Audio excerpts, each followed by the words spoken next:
তো চলো আজ এই ভাইরাল ডাস্টবিন বানানোর পদ্ধতিটা তোমাদের শিখিয়ে দিই। এটার জন্য প্রথমেই দরকার শক্ত কাগজ। আমি এখানে কার্টুনের শক্ত কাগজটা ব্যবহার করেছি।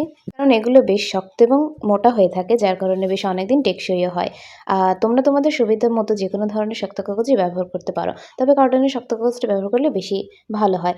এটাকে এবার এইভাবে কেটে নিতে হবে, ভিডিওতে যেভাবে দেখানো হয়েছে। আর সৌন্দর্য বৃদ্ধির জন্য যেকোনো রঙের কালার পেপার দিয়ে তোমরা এটাকে কভার করে নিতে পারো। এবার আঠা দিয়ে সবগুলোকে এভাবে লাগিয়ে নিতে হবে। এরপর ঘরের উপরে চালের জন্য আমি এখানে মশার কয়েলের প্যাকেট নিয়েছি এবং ঘরের মাপ অনুযায়ী এটাকে কেটে নিতে হবে। এরপর ঘরে চালটা যাতে মুভ করতে পারে এই জন্য একটা রোল বানিয়ে নিতে হবে। ভিডিওতে দেখানো পদ্ধতিতে একটা পাতলা সাদা কাগজকে চিকন করে রোল করে নিতে হবে। এরপর ঘরের মাপ অনুযায়ী এটাকে কেটে নিতে হবে, কারণ এটা দিয়েই হলো আমরা চালটাকে ঘরের সাথে অ্যাটাচ করব। এবার ছোট করে বানানো রোলটাকে টেপের সাহায্যে চালের সাথে এভাবে অ্যাটাচ করে নিব। এবার এটাকেও কালা পেপার দিয়ে কভার করে নিতে হবে। এরপর যে মোটা রোলকে চালের সাথে টেপের সাহায্যে লাগিয়েছিলাম, ওই মোটা রোলের ভেতর দিয়ে চিকন রোলটাকে প্রবেশ করিয়ে গ্লু গানের সাহায্যে ঘরের সাথে লাগিয়ে দিতে হবে। তো এরপরেই তৈরি হয়ে যাবে আমাদের সেই সুন্দর ভাইরাল ডাস্টবিনটি।